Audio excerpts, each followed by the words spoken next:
This afternoon's meeting of the Economic Development Committee. Got to be children focused. Pleased to be joined by my colleagues Nuri Martinez and Jose Huizar. This chair. I hate this chair.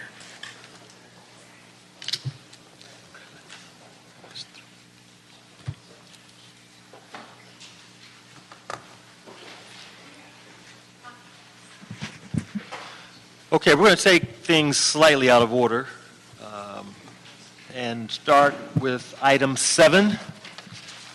Mr. Clerk, can you read that for us, please?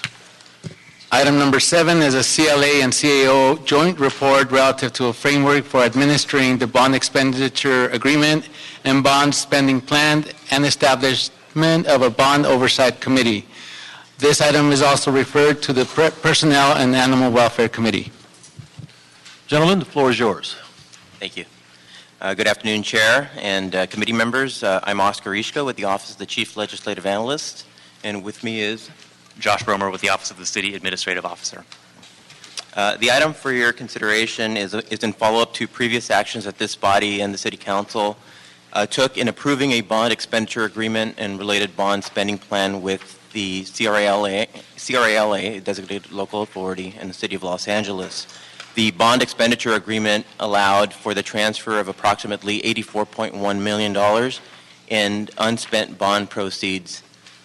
The redevelopment dissolution law allows successor agencies to continue spending the excess bond proceeds for the purpose in which they were intended, but the CRA, not having the capacity to spend those funds, have allowed the city to utilize the money as long as they are spent in accordance with the underlying bond covenants and redevelopment law and are done towards projects, programs, and activities that are of maximum benefit to the city as well as the affected taxing entities. Of the $84.1 million, there is approximately $40.4 million available in tax-exempt proceeds and $43.7 million in taxable bond proceeds. The tax-exempt proceeds are limited in use. They go towards public improvements, community facilities, and affordable housing. Usually it's towards things that benefit the general public. Taxable bond proceeds are a lot more flexible and can be used towards private development, used towards gap financing, loans, and so forth. The attachment B in your report provides an itemized accounting of the funds that are available per project area, and the CLA's office plans to meet again with each individual council office to provide you a further breakdown of the amount of funds that are available per council district, since the acreage varies from project area to project area. The time frame in which these funds can be spent is the agreement states that the bond funds must be either spent or encumbered within 5 years. 5 years from when? From the date of the execution of the agreement, which was January of this year. So we're 6 months into that time frame. And the funds must be completely spent within 10 years. Any balances that remain at the 10-year mark will revert back to the CRALA. Chair, on that, can I ask a question on that? Is that spent or encumbered on some particular project? The funds must be spent or encumbered within 5 years, must be completely spent within 10. Okay. The report before you provides the recommended framework in which the city will administer the allocated bond funds towards specific projects, programs, and activities. Your report basically provides you a 5-step process in which the allocation of bonds would run, starting with the initial request. And as per Councilmember Martinez's request, all allocations would be initiated through a council motion. So that would put the project forward, and then it would go to the CAO's office in EWD to do the feasibility analysis to determine if this project is worthy of the use of the bond funds. Does it meet the requirements? Does it meet the timeline in which we have to operate? And then they would prepare a report that goes under number 2 under the evaluation that would be sent to the Bond Oversight Committee. The bond expenditure agreement requires that the city establish a bond oversight committee comprised of the CLA's office, CAO's office, and the mayor. And that would be the initial level of review. From then on, it would continue moving forward to the Economic Development Committee, any other committee that's applicable, and then City Council for final review and approval. Step number 4 requires a transmittal to the CRA of any actions taken by the city, and it's mainly for informational purposes only, unless the project moving forward deviates from what's been approved and included in the bond spending plan. If there's a project that is not listed in that plan, they would require an amendment to the expenditure agreement or bond spending plan. And lastly is the actual implementation of the project, which we've included, would basically go through a 2-step process, or one of 2 options. Either the appropriate city department that would establish a scope of work, budget, identify the eligible expenses, and the timeline in which the project would occur. That another appropriate city department would take the lead in implementing that project, but there would be oversight from the CAO's office and EWDD. The second option would allow EWDD to enter into contracts with either third parties or city departments to do the same basic work, identify the scope of work, determine the budget, the eligible expenses, and the time frame in which the project would be implemented. Again, CAO's office and EWD would remain in the oversight role throughout the entire process. The next portion of the report covers the staffing that would be needed to carry out, and Josh will cover that item. As Oscar mentioned, the bond covenants and the bond expenditure agreement with CRA-LA allow for the use of a portion of the bond proceeds to cover the city's costs to actually implement the bond spending plan. And this amounts to approximately around $7 million over the 10-year life of the bond agreement. And as we mentioned before, we have 5 years to appropriate funds and 10 years to expend all funds. Regarding the workload with city departments for implementation, the bulk of the implementation activities will be performed by the Economic and Workforce Development Department. They'll be potentially working with other departments, but they will ultimately have that sort of a role, the central role in performing the workload. The CAO will be responsible for oversight, administration, and staffing the Bond Oversight Committee. So this report recommends the approval of one new position in the CAO's office as the principal project coordinator level. This position would be exempt. It's a resolution authority for the first 5 years. For years 6 through 10, most likely would be a part-time position because once the funds have already been appropriated, the workload will be somewhat diminished.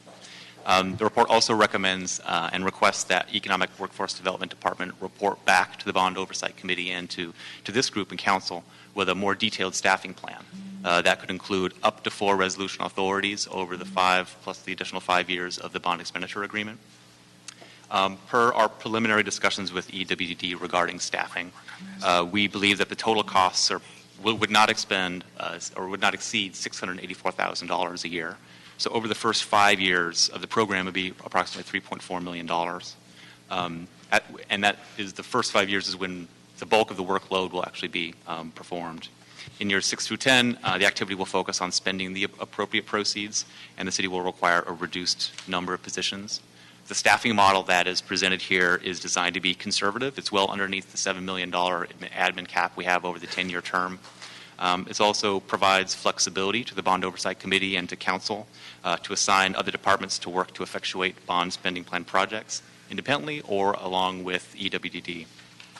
EWDD's more detailed report back on staffing would go to the Bond Oversight Committee as well as to this committee and Council, and it'll be subject to the normal city hiring practices. I'm sorry, Mr. Chair, I have a quick question about the staffing plan.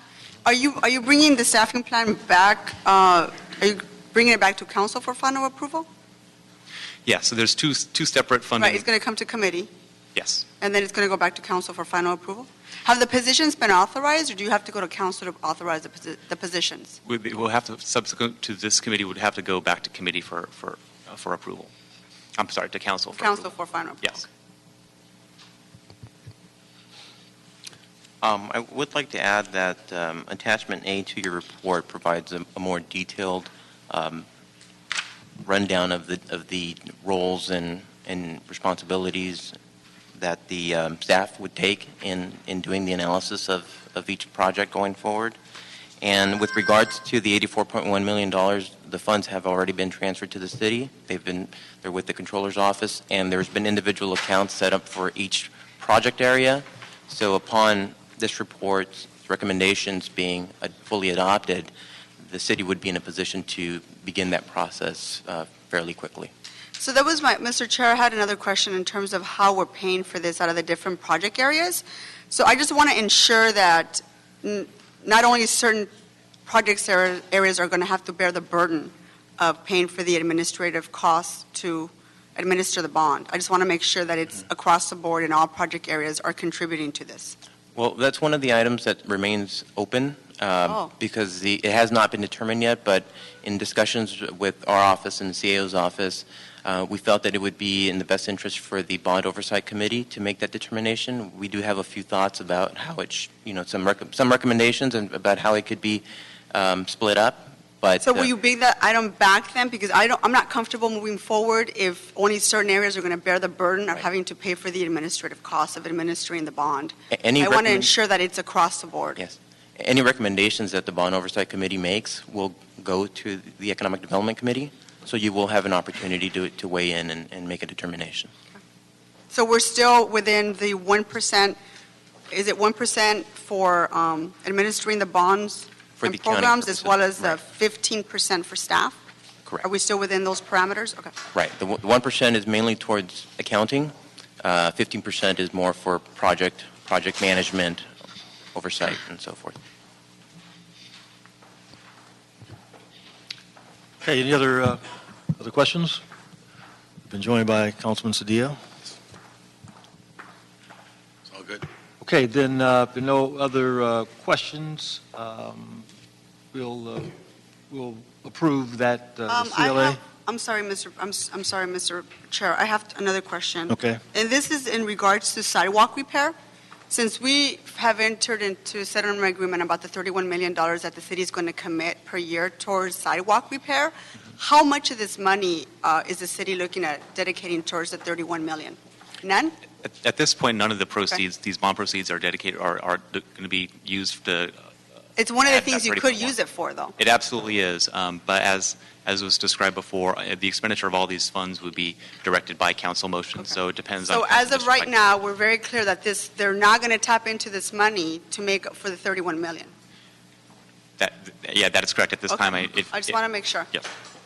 I do have one more note to add, that the recommendation, staff is recommending that you approve the recommendations with an amendment that throughout the instructions or the recommendations, that anywhere that EWDD is referenced, if we can change that to read the general manager of EWDD or designee throughout all the various recommendations that are listed. Okay, if there are no objections, then we'll approve the report with the amendments. Thank you. Thank you. Okay, we're going to, members, go back to our agenda. We're going to move items 1 through 6 on consent, unless there's an objection. Seeing none, that will be the order. Next up, let's bring up the LA Football Club. Item 8, Mr. Clerk. Item number 8 is a motion Price Weston LaBonge relative to a proposal by the Los Angeles Football Club to replace the existing Los Angeles Sports Arena with a modern Major League Soccer stadium for the new MLS franchise and related actions. One of the biggest economic development projects in South LA and the city in decades is the proposed new soccer stadium at the existing sports arena site. This $250 million investment is going to help revitalize that part of Figueroa, provide jobs, business opportunities. It's going to be a very exciting development, as you can see, as described on the walls. So let's hear about this, the football club, what's going to happen, how it's going to revolutionize Los Angeles, how it's going to be better and bigger because of it. Indeed. Thank you. Special thanks to the committee for the opportunity to present. My name is Tom Penn. I'm the president and part owner of the Los Angeles Football Club. In October, we were awarded an expansion franchise in Major League Soccer. This is the same league that the LA Galaxy are the current champions of, and will be a team that begins play in Major League Soccer in 2018 with the completion of this project and the opening of the new stadium. So I'd like to walk you through the scope of the project, highlight some of the important aspects for the community, and answer any questions that you may have. And beginning with sort of the aerial shot that sits on one of the renderings, this is more than just a soccer stadium. It's a soccer-specific stadium on the site of the Los Angeles Sports Arena.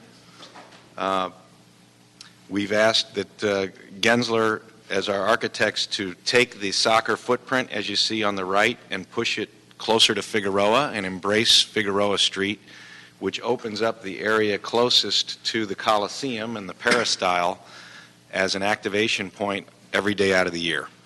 We are planning, as I say, more than just a soccer-specific stadium. This will be the first outdoor stadium built in Los Angeles since Dodger Stadium, and there have been a few innovations since then, so the quality of the product, the technology involved will all be state-of-the-art. And then beyond that, you'll see the intention to build a conference center, a museum, restaurants, and all sorts of things that are complementary to the park itself and that will revitalize this area and bring complementary activity. From inside the bowl, you'll see how we've designed this in a way to embrace the view corridor to downtown, celebrate the fact that we are truly in Los Angeles, of Los Angeles, right in the heart of the city. Again, state-of-the-art in every way, in every aspect, as we design and develop the soccer stadium. We've talked about embracing Figueroa Street, embracing the neighborhood. This is a view from Figueroa as you enter Exposition Park on Christmas Tree Lane. This will give you an idea of the texture, the look, the feel, the openness as you walk in. I'll mention that there's another similar opening on the southwest corner, closer to MLK, to again embrace the beginning or the end of the Figueroa corridor, as we say, as it comes right up downtown and all the exciting things going on in that area. You know, we talk about where we fit within the park and within the city. There's just a wonderful opportunity to embrace and complement some of the historic, precious assets that sit in the community, and namely the front door of the Coliseum is one of the top 5 most recognizable places in American sport, certainly. With USC's control of that project and their intention to revitalize the Coliseum, we see ourselves as being very complementary to the front door. Go right across Christmas Tree Lane to the Space Shuttle Endeavour, the Science Museum, all of the development that's going on there. Add in the African American Museum right next door, and of course the Natural History Museum, the Rose Garden. We really feel like we have this chance to be a wonderful complement to everything that's going on down there. I'd highlight some of the restaurants we intend to build that would be open morning, noon, and night. When you make a day of it with your kids, you'd have a great place to go eat and celebrate all that Los Angeles has to offer. As I say, we're intending to do a soccer-specific museum in this location, so a World Football Museum to celebrate the world's game in the world city.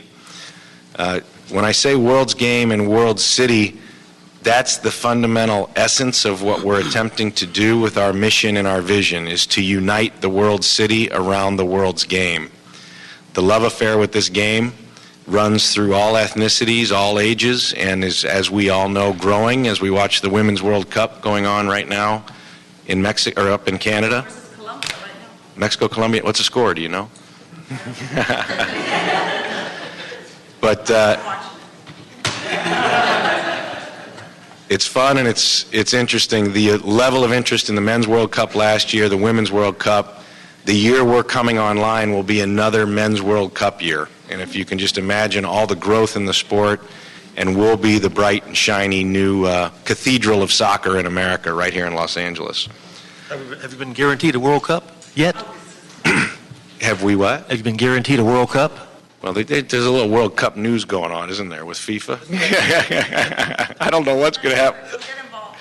I don't know what's going to happen with any of those.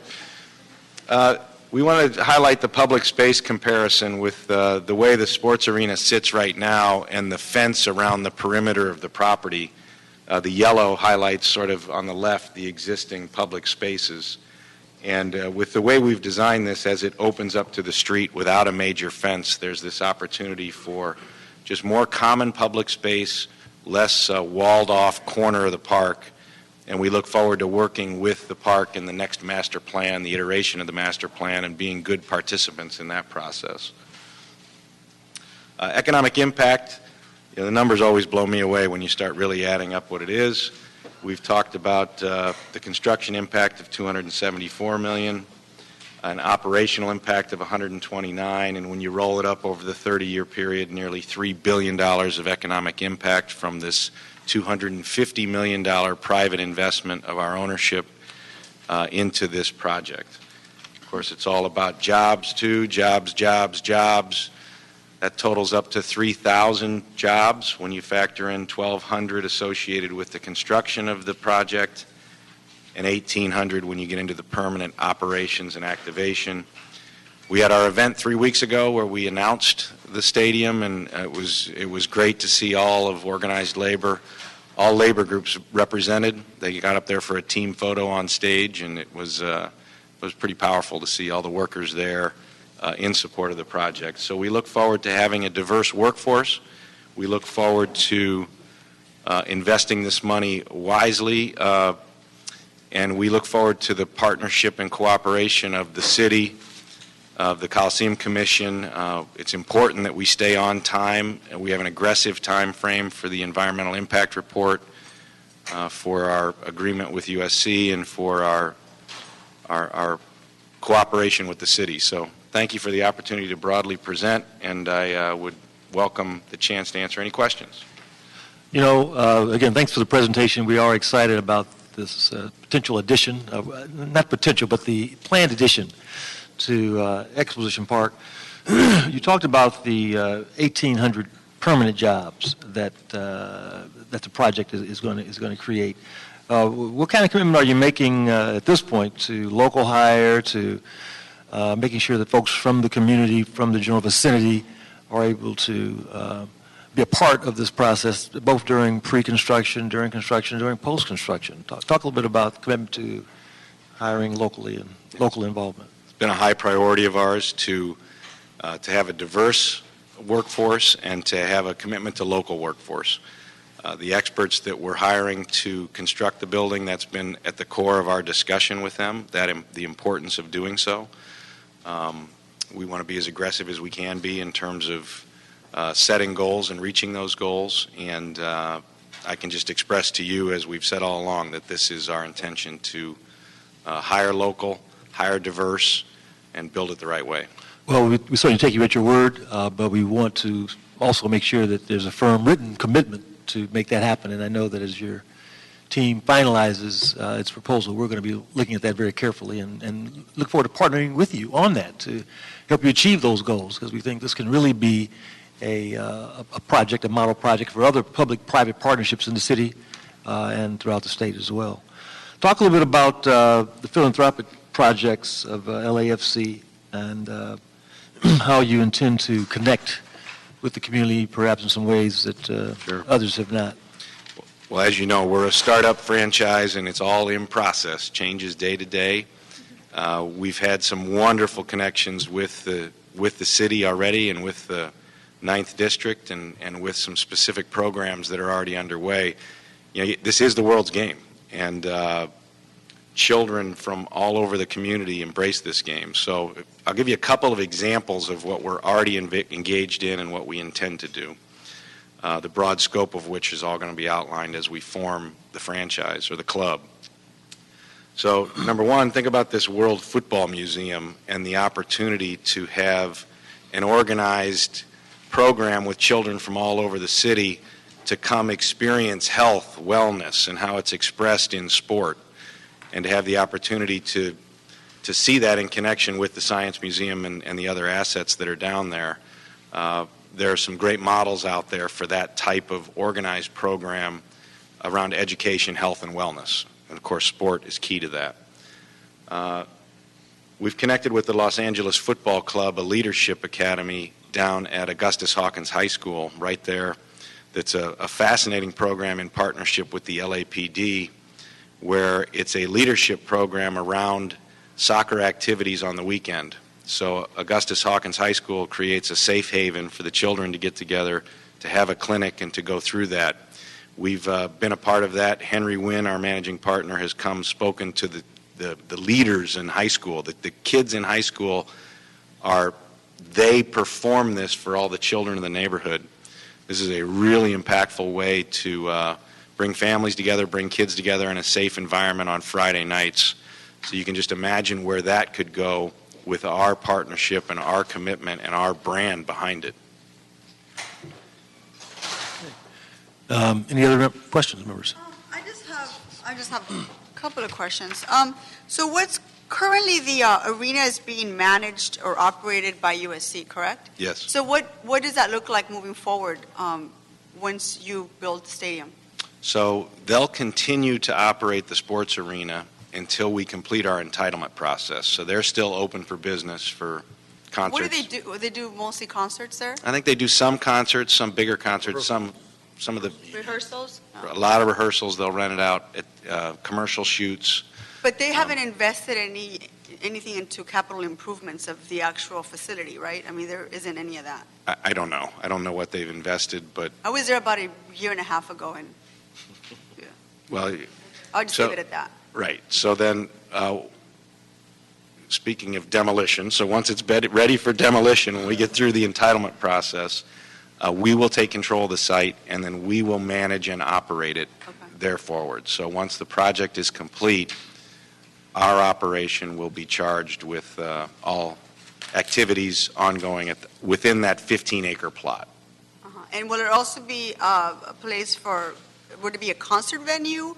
Would you be open to other type of performances there, or is it just strictly a soccer field? No, we would anticipate activating it for all sorts of other events. As I say, this is not 20 soccer games per year. This would be an active place virtually every day of the year.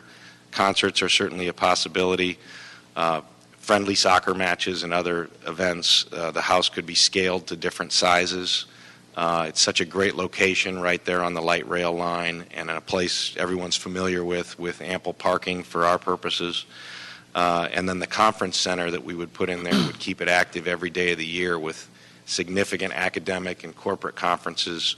You could see a lot of wedding activity down there because of the spectacular sort of centralized visual place to get married, and then we'd be the host of the receptions. You'd see all kinds of corporate events, and we're planning for an active building. Talk a little bit about the proposed museum and the activation of the almost 80,000 square foot of commercial retail space around the Figueroa side. Yeah, so the World Football Museum would be a non-denominational tribute to the world's game in the world city. So there's this increased curiosity about the global game, and it's becoming much more readily apparent. There's how many million foreign tourists that come through every year. That's their game. So we feel like we have an opportunity to really create a museum that would be complementary to those that are there, that could shine a light as well on the Coliseum and the history of the Coliseum, 2 Olympic Games, everything else that's gone on down there. And then we'd put restaurants, both, great coffee shop, a good casual restaurant where the kids would love to come eat, some fine dining, all sorts of destination-worthy locations that would, again, create activity that would complement what's already there. So there's a great opportunity to cross-promote, to cross-market, and to really just add value to every asset that's already there. Questions? Okay, we're going to... It was my district. Move to the city. we're going to adopt the motion as presented. No objections. That will be the order. Thank you. Thank you. Good luck. And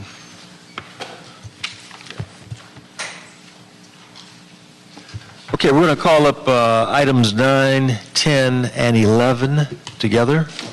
9, 10, and 11.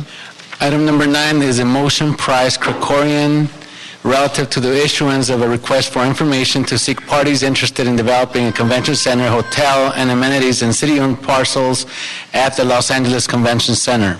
Item number 10 is a Los Angeles Department of Convention and Tourism Development report relative to Los Angeles Convention Center parking.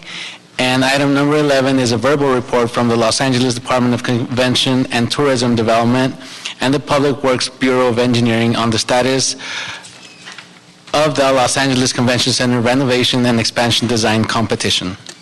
Okay, we've got one card on those 3 items. Let's take that card first. Antonia Ramirez.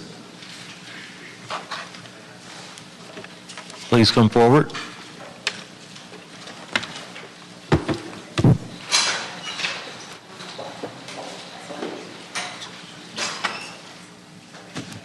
Thank you very much. Item number 9. This is a matter of principle. Before you seek parties interested in developing a convention center, a hotel, and amenities on city-owned parcels at the Los Angeles Convention Center, think in bright neon lights, public safety, customer service, or guest privacy, and sufficient knowledge on gang stalkings. Google search retired FBI agent Ted Gunderson, who speaks on YouTube about victim epidemic, which is now happening, called gang stalkings, and it is affecting convention centers and hotels. Then let's work on guests' hotel room and their privacy of property and of person. We have a Latino Chango gang epidemic, and most hotels and motels, if not all, have illegally hired these undesirables who secretly enter your hotel rooms and rummage through your personal belongings and ultimately get your ID information and sell it in Tijuana or in El Salvador. Keep in mind, the greatest horror is that these illegal felons have the MasterCard. Thank you. I'm sorry, was I only speaking all 3? Yes. Thank you. Thank you for your comments. Okay, let's bring the convention center and EDD up.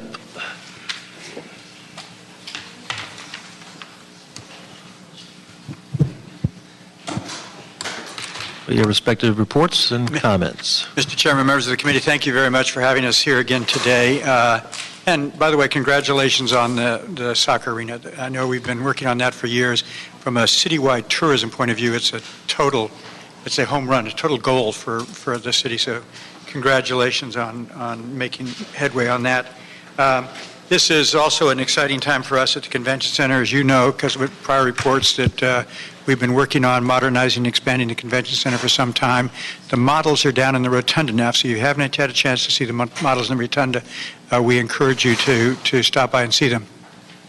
We have also reported to you on numerous occasions that it's simply not going to be able to make the Convention Center all it can be with just the modernization and expansion. To be a truly successful convention center, we need significantly more hotels in and around the convention center than we have today. We look around at our competitors. San Diego has 8,000 rooms. Anaheim has 9,000 rooms. San Francisco has close to 20,000 rooms. We're sitting with less than 4,000 rooms. We have some more under construction, but even with the ones under construction, we're nowhere near getting to our bare minimum of 8,000 rooms with an immediate walking distance. And different people have different definitions of walking distance, but everybody wants a hotel to be as close to the convention center as it can possibly be, preferably attached or immediately contiguous, maybe a quarter of a mile away, maybe a half a mile away, but as close as you can possibly get. Now that we are not building a football stadium on our site, we have ample land left over to do a hotel or two on our very site. In the world of convention centers and convention centers hotel, that is the gold standard. Putting a hotel on your campus itself and having it physically attached is the best possible combination you can have. To reflect that, we have had a lot of interest from hotels, almost unsolicited, from Hilton, from Hyatt, from Starwood, from Omni. I've spent my entire career, no matter what city I'm in, begging people to come to my city. If we can, let's focus on the design competition first, and then we can transition into the... Okay, right now we have the hotel item on the agenda. Pardon? He's taking all three. Okay, I was doing them in the order on the agenda. Okay, I'm sorry, continue. Yeah, Continue. so, and I'll wrap up very quickly. So, we have all these hotels who are expressing interest, financing's available, market demand's available. If we wait 2, 3, 4 years, that window of opportunity might close. All of these letters that I've received in this interest, frankly, isn't worth the paper it's written on. You can't take it to the bank. You got to go out and test the real market. And so what we're proposing to do is to take these ideas and go out to the real market, and we've asked our partners at EWDD to help drive that part of the process forward, and Jenny Scanlon will speak to that part of it. Thank you, Jenny Scanlon, Assistant General Manager with EWDD. I think the context here is sort of where this process has led and where it's going to next, and I think Bud has sort of queued this up, as well as the Bureau of Engineering in doing their design study for the convention center, which did include concepts, very intriguing and real concepts about adding in convention center hotel into that rehab idea, and I think it's a way to really activate the center.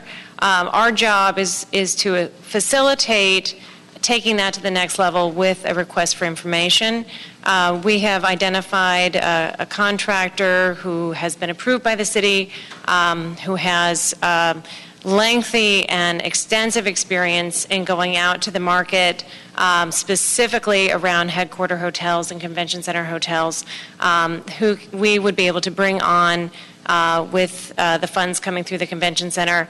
That consultant will work with EWDD to do two things. One is to do a survey, what they term a citywide booking impact survey, where we'll be going out to folks who actually are booking conventions and talking to them about what it is that they desire in terms of a facility and amenities when they're thinking about their future bookings. So we're trying to get a real sense of that market, the current market and the future market, so that as we look to build out the convention center, we are addressing that market and we're being very specific about the details and the needs of who we're trying to serve. The second piece of it is obviously this request for interest in a hotel development. And here what we're doing is we're just taking our feelers and putting them out a little bit further. So we have ideas on the table about what can happen with the convention center, with a hotel in place. We obviously need to test that market and see if there is a market for it. So the request for information is really a tool that allows us to go out to the national and international market of developers and operators of hotels to say, we have an opportunity here, are you interested? We would be able to get those responses back, look at them, see how real they are, and then make a determination at that point with council and the mayor to determine if there's an interest in moving forward, to say, okay, we've gone out, we have an interested market or we don't have an interested market, and if we do have an interested market, we would go to a next step, which would be a much more detailed request for proposal, and we'd work with the folks responding or a smaller group of those responding to then go into a much, much further detailed look at what could actually be done there and what the financial feasibility, design feasibility might be. In closing on that, I really want to reiterate, you would not be making any commitment to go with a hotel, go with a certain type of hotel. We're just exploring the market to find out how deep the interest is. We'd obviously come back to you with any information we find out before any decision is made forward to move forward with anything. Okay. Members, any questions? Okay, why don't we transition then to the opening of the parking garages for rent? Thank you for the presentation. And I will sit here, but the person who knows more about this. Right. So you're taking all items together, or? Yes, Okay, so you're doing 9 10, 11. and 11. Diana Mangiolu, Convention Tourism Development Department. There was a motion introduced instructing our department to report back with what recommendations we could make for additional potential parking revenue. And so we've reported back with proposed changes to the administrative code, specifically in the area of non-convention center parking use. Our parking lots are mainly used for our guests for conventions, trade shows, consumer shows, but the code currently enables us to also offer space for non-convention center use. However, we're restricted with a parking rate structure, a minimum of $5. So what that means is that if we have our parking garage vacant and someone wants to use it for a non-convention center purpose and they're asking for $4, we wouldn't be able to charge them that amount. So our recommendation is basically requesting that we amend the administrative code to give us more flexibility so that we're not subject to a minimum rate. The second recommendation we're making, which is not necessarily a substantive change, it's more, it's not going to have a revenue change, but it's more for clarity purposes. Our standard rate in the administrative code is $12. Currently, we're enabled to charge higher than that, so we've been charging $15 because of our competitors in the area. But we've seen that rates are not going back down to 12, and in fact, the last year we've been charging $15. And so, since we had the opportunity to make a change with the ad code with regards to our parking, we thought it would be appropriate to clarify that our standard rate be increased from 12 to 15. And so we are recommending changes to the administrative code based on just this quick overview, and for City Attorney to report back with the proposed ordinance, and I'm available for questions. I have a quick question, Mr. Chair. So what administrative changes do you need to make to stay competitive in terms of what we're charging for parking? Well, we think that we have the flexibility to stay competitive. So we have the flexibility to increase our rates and to decrease our rates. So you do have that flexibility? Yes, but we're just capped for those situations where, for example, with our non-convention center use, so our building is occupied 70% of the time, but not necessarily our parking garages. Right. So we have one garage that's really only used 20 days out of the year, for example. We have an opportunity to just make cash if we have that flexibility to charge a little less. And of course, it would be based on whatever our operator negotiates with the interested party. Charge less, make more. Yes. If you're charging less, we could Sorry. get more business Right, if into the guy it. down the street is charging $20 and we're charging 15, maybe they have to walk a little farther, but it's still $15 as opposed to 20. I've seen it as much as $40, to be honest with you. Mm-hmm. Not us. Of Not course, us. Not us, no. Yeah, and the code currently allows us to charge higher so that we are competitive with. Okay, so I just wanted to Surrounding to lots. clarify that. I just wanted to make sure that we're not hindering ourselves. We do have the flexibility if we wanted to charge a little more, but we're still within that. We're still competitive with other folks in the area. All right. This will just give us more flexibility and an ability to generate some new cash. Correct. Okay. Any questions more questions on the parking? Let me go back to thank you very much for your presentation. Going back to the design competition, give us kind of an idea again what the chronology is, what the process is going to be. And I'm surrounded by all these people who do the work and make me look Before any good. action is taken by this committee or any action taken by the council. Good afternoon, council members. My name is Deborah Weintraub. I'm the Chief Deputy City Engineer from the Bureau of Engineering.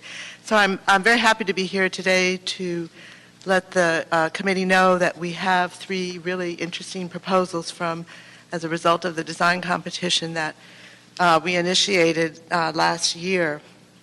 And I'm just going to give you an update on the process we've been through and where we're at this moment. And those designs you might point out are downstairs in the rotunda. Right. The models are downstairs in the Models rotunda, downstairs. and there are 3 representative images over here. Yes, they are. Back in June of last year, 2014, we solicited proposals from the Bureau of Engineering on-call architectural consultant list, There are 20 firms on that list. We held a mandatory pre-submittal meeting and job walk, so everyone walked the convention center with us for quite a number of hours on June 23rd. On the 24th of July, we received 11 proposals. And we scored those proposals and shortlisted to 6 consultants.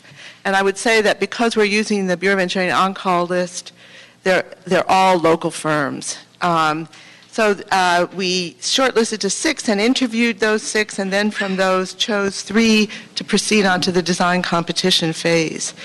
As a result of discussions on the football stadium, the initiation of the design competition was postponed until early part of this year. We held our kickoff meeting in mid-February of 2015. As part of the process, we gave very clear criteria. We wrote a long brief. It's all available on the web, and clarified when questions came in. We have 15 addenda that were issued. We held 2 interim meetings with each of the teams. In addition to the drawings and the models, they also provided all in a standard format cost estimates with a construction total of $350 million. So we feel pretty comfortable that the proposals we got are able to be done within that construction cost range. Our proposals were received on May 18th.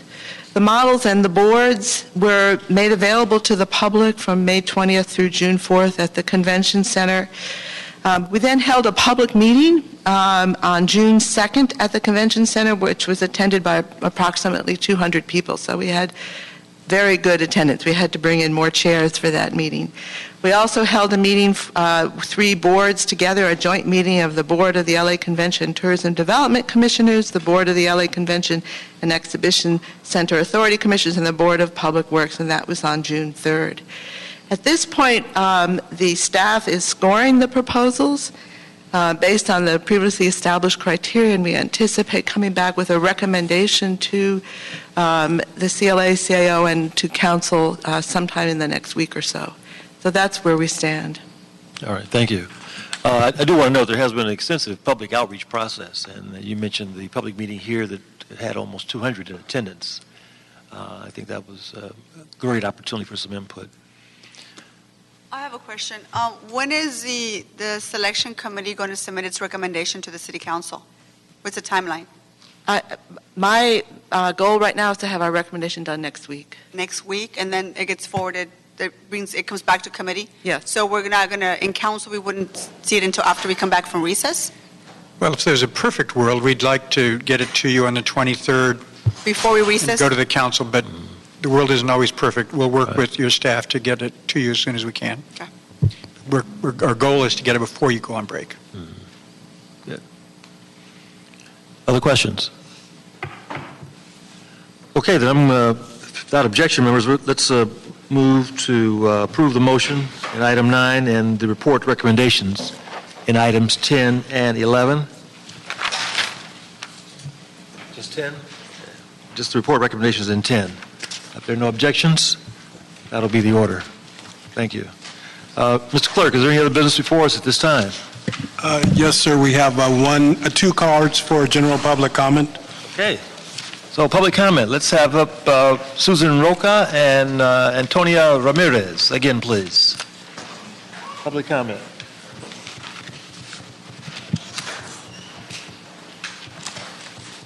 Did he need to read the amendments for item 10?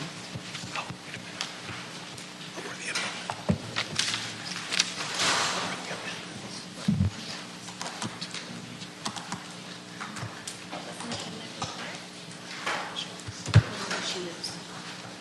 Okay, thank you very much.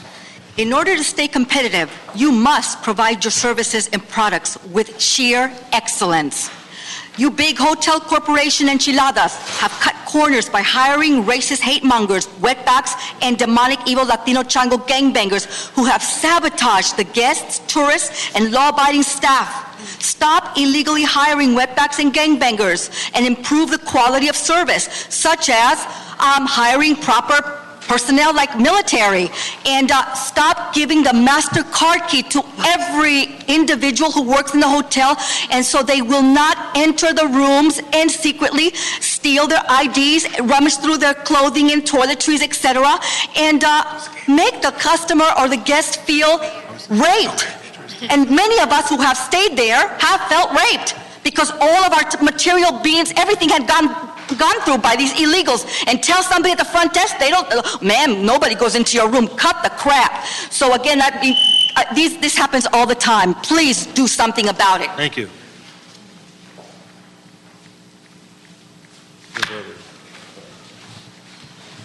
Any more cards? Hey, There's other speakers? one person. Is that it? I thought there was one more. She may have left. Okay. The- Any other business, Mr. Clerk, before us at this time? No, that clears the desk, sir. This meeting is adjourned. Thank you.